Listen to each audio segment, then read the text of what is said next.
আমরা আছি আবার এখন লোটন ভাইয়ের বাড়িতে। দীপনাগ, দীপঙ্কর, জ্যোতি, জিৎ ছিল গতকালকে, জিৎ আজকে নেই, ও ব্যস্ত আছে। লোটন ভাইয়ের বাড়ি। বাচ্চাটা স্যালাইন চলাতে ঘুমিয়ে পড়েছে, নিশ্চিন্তের ঘুম, ও মালিকের কোলে মাথা রেখে। তো স্ট্রিট ডগ এগুলো পারবো এফেক্টেড। কলেজ ডাঙ্গায় লোটন ভাইয়ের বাড়িতে আছে। আজকে 25 তারিখ, 25শে এপ্রিল 2024।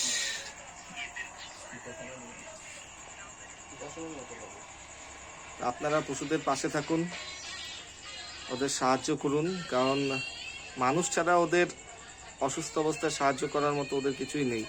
মানুষের উপর ভরসা, আর যে প্রাকৃতিক পরিবেশের মধ্যে নির্ভর করে ওরা সুস্থ থাকতে পারে। যেরকম ঘাস খেয়ে ওরা ওদের হজমের গন্ডগোল ঠিকঠাক করে, আর মানুষ এরকম হারামি যে ঘাসের মধ্যে বিষ মিশিয়ে দেয়।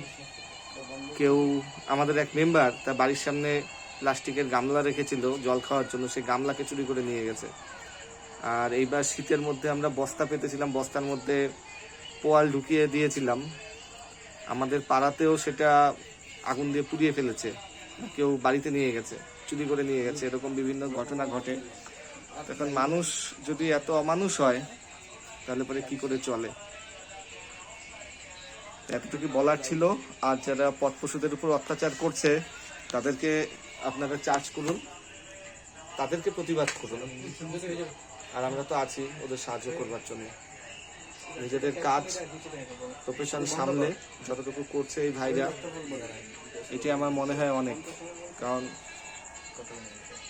এতটুকু ওদের পাশে না থাকলে, এটা কারোরই প্রফেশন না, আমাদের নিজেদের প্রফেশন সামনে নিয়ে করতে হয়। আর ওদের পাশে না থাকলে আর কে থাকবে? এতটুকু বলবার ছিল। ধন্যবাদ।